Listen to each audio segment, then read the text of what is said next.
Mag-check-in dito sa AirAsia.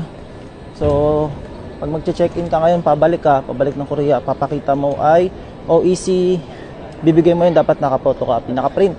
Bibigay mo sa kanila yung copy, tapos yung ARC mo, ipapakita mo. Ticket mo, syempre, yan o. Papakita mo yan.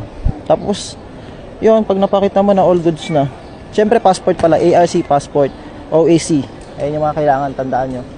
Para, pagka babalik na kayo ng Korea, madali na lang, tsaka nakahanda na. So yun, pilang naman tayo ng immigration.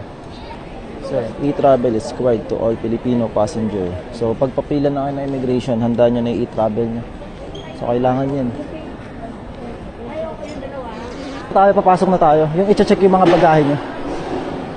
Yan, ganun lang kabilis. Mabilis lang din. Pag wala ka namang problema, lalo kung balik mong gagawa ka lang. At kumpleto yun naman yung ano mo, mga kailangan, so wala magiging problema. So dito na tayo.